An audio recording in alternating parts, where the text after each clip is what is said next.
एक गांव में एक चुड़ैल का साया था जिससे उस गांव के लोगों की जिंदगी ही बदल गई। आइए देखते हैं कि गांव के लोगों के साथ क्या हुआ था। एक दिन गांव की तीन औरतें जिनका नाम श्यामा, रूपा और सपना होता है, आपस में बैठकर बातें कर रही होती हैं। अरे रूपा बहन, मैं तुम्हें क्या बताऊं, मेरी सास ने तो मेरा दिमाग खराब कर रखा है। अगर मेरा बस चले तो मैं उसकी जान ही ले लूं। अरे क्या हुआ श्यामा बहन, इतना गुस्से में क्यों हो? शांति मौसी ने क्या कर दिया? हाँ तुम घर में अकेली हो ना, इसीलिए इतने मजे से रहती हो।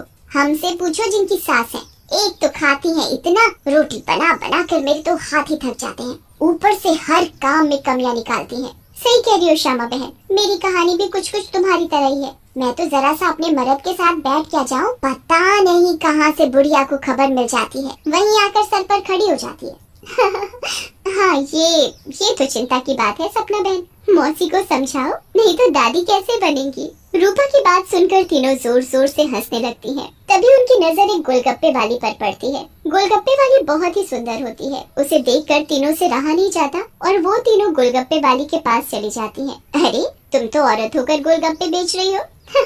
ये तो पहली बार देखा है। अरे तो बहन, इसमें बुराई क्या है, कोनो गलत काम थोड़ी ना कर रहे हैं, मेहनत कर रहे हैं। वैसे आप लोग खाओगे गोलगप्पे? बातें तो बहुत अच्छी बनाती हो, चलो देखते हैं गोलगप्पे कैसे हैं। उसके बाद श्यामा और सपना दोनों गोलगप्पे खाने लगती हैं और रूपा वहीं खड़ी हो जाती है। रूपा को ऐसे खड़े देख गोलगप्पे वाली बोलती है, अरे बहन, आप नहीं खा रही गोलगप्पे? क्या हुआ, कहीं आपको अपने फिगर खराब होने का डर लग रहा है क्या? अरे नहीं नहीं, ऐसी बात नहीं है, मैं बस बाहर का सामान कम खाती हूँ और कोई बात नहीं, इन दोनों को खाने दो।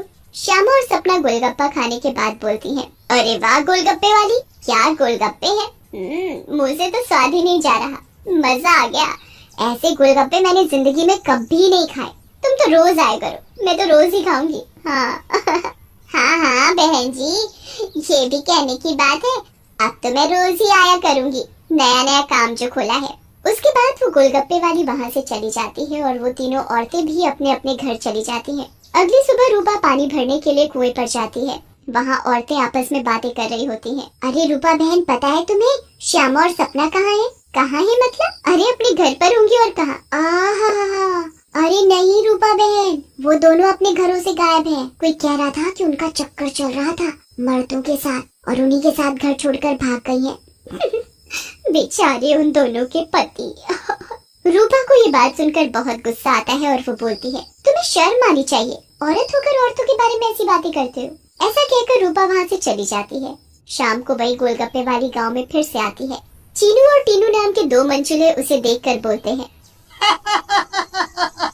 अरे टीनू, वो देख क्या लड़की है, एकदम एक नंबर, ये तो तेरी भाभी बनने लायक है बेड़ू। सही कह रहा है चीनू, लेकिन इसमें थोड़ा गलती होने का, ये अपन की नहीं, तेरी भाभी बनने लायक है, समझा क्या? फिर वो दोनों गोलगप्पे वाली के पास जाते हैं और बोलते हैं, ए गोलगप्पे वाली, क्या गोलगप्पे खिलाएगी हम दोनों को? आप दोनों भी कैसी बातें करते हैं, ये गोलगप्पे क्या मैंने पानी भरकर होली में मारने के लिए रखे हैं? आप बहुत मजाक किया हो मेरी तरह। वैसे क्या नाम है आपका? नाम में क्या रखा है साहब, आप गोलगप्पे खाइए ना, अगली बार आऊंगी तो नाम भी पता चल जाएगा। फिर चीनू और टीनू गोलगप्पे खाने लगते हैं। वाह, क्या गोलगप्पे हैं, इतने टेस्टी, लगता है तुम्हारे हाथ चूम लूं। मजा आ गया, मजा। फिर टीनू और चीनू गोलगप्पे वाली के सारे गोलगप्पे खा जाते हैं। अरे आप दोनों तो बहुत सारे गोलगप्पे खा गए, कहीं आपका पेट न खराब हो जाए। कुछ नहीं होगा हम दोनों को, हम दोनों का बॉडी एकदम स्टील के माफिक है। वैसे कल आएंगी आप यहाँ? लेकिन गोलगप्पे वाली कुछ नहीं बोलती और वहाँ से चली जाती है। रात में ज्यादा गोलगप्पे खाने की वजह से टीनू और चीनू के पेट में दर्द होता है। हाय रे, मर गया। अरे टीनू भाई, ये लड़की का चक्कर अपन दोनों के लिए भारी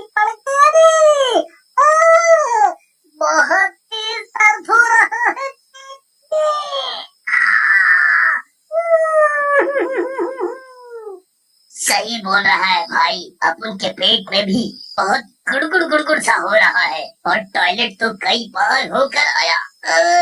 मर गया रे, फिर से आ गई। टीनू और चीनू दर्द के मारे पेट पकड़कर बैठे होते हैं। तभी वो गोलगप्पे वाली उनके पास आ जाती है और बोलती है, क्या हुआ मेरे आशिकों, ऐसे क्यों बैठे हो? पेट में दर्द हो रहा है क्या?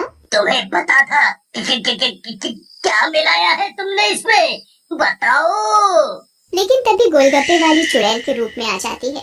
उसे ऐसे देखकर टीनू और चीनू दोनों घबरा जाते हैं और भागने लगते हैं। ये क्या हो गया अपन लोगों के साथ? हम तो परी समझ रहे थे, ये तो चुड़ैल निकली। अब हम क्या करेंगे? भागो रे भागो, अपनी जान बचाकर भागो। अब हम क्या करेंगे?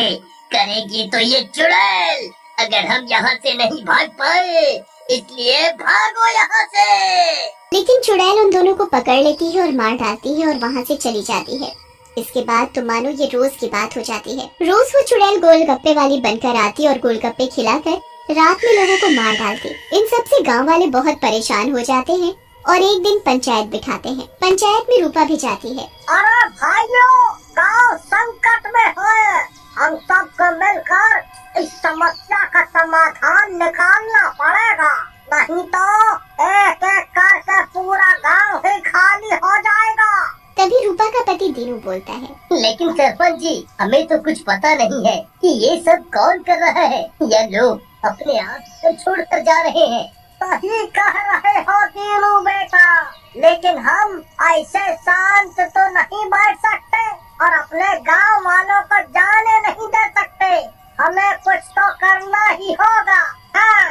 फिर पंचायत में कोई भी फैसला न निकलने पर सभी गांव वाले अपने अपने घर चले जाते हैं। उसी दिन दोपहर में चुड़ैल फिर से गोलगप्पे वाली का भेष बदल कर गाँव में आती है। रूपा उसके पास जाती है और बोलती है, अरे गोलगप्पे वाली, जरा गोलगप्पे खिला दे, सुबह से मन खराब हो रहा है, शायद चटपटा खाने से ठीक हो जाए। लेकिन तभी उसकी नजर गोलगप्पे वाली के पैरों पर पड़ती है।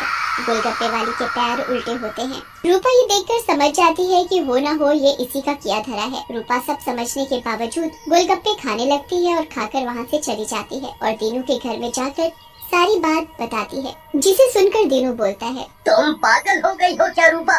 अगर उस गोलगप्पे वाली पर तुम्हें शक था तो तुमने गोलगप्पे क्यों खाए और अपनी जान जोखिम में क्यों डाली? मैंने अपनी जान जोखिम में नहीं डाली।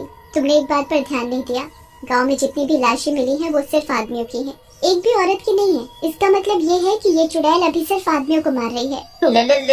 लेकिन रूपा, ये भी औरतें तो गायब हो रही हैं और वो चुड़ैल निकली तो तुम उसका मुकाबला कैसे करोगी? हम औरतों में बड़ी शक्ति होती है। हम अगर अपनी पर आ जाएं तो किसी को भी अपने बस में कर ले। ये तो एक चुड़ैल है, इसे मैं देख लूंगी। तुम चिंता मत करो। फिर रूपा और दीनू अपने कमरे में सो जाते हैं। लेकिन रूपा की चिंता में दीनू को नींद नहीं आती और वो आंख बंद करके लेटा रहता है। रात में चुड़ैल उन दोनों के कमरे में आती है और रूपा को यूं आराम से सोते हुए देखकर हैरान रह जाती है। ये औरत तो वाकई बहुत निडर है, क्या मत सो रही है, लेकिन आज के बाद डरेगी। ऐसा कहकर चुड़ैल सोती हुई रूपा को उठा लेती है और जंगल की ओर चल पड़ती है। दीनू भी चुपचाप चुड़ैल का पीछा करने लगता है। चुड़ैल एक गुफा के सामने पहुंचकर रुक जाती है और गुफा को खोलती है। खुल जा सिमसिम। गुफा का दरवाजा खुल जाता है और चुड़ैल अंदर चली जाती है। दीनू भी चुपके से उनके पीछे पीछे अंदर चला जाता है। अंदर जाकर चुड़ैल रूपा को एक अंधेरे कमरे में ले जाती है और रोशनी करती है। जैसे ही वहाँ रोशनी होती है, गांव की बाकी औरतें भी रूपा को दिखाई देती हैं। श्यामा और सपना भी वहाँ होती है। अरे चुड़ैल, ये सब क्या है? गांव की औरतें, तुम ये क्या कर रही हो? लेकिन चुड़ैल कुछ नहीं बोलती। रूपा बहन, ये चुड़ैल पूर्णिमा के दिन हम सब औरतों की बलि देगी, बचा लो हमें। ये बचाएगी तुम्हें।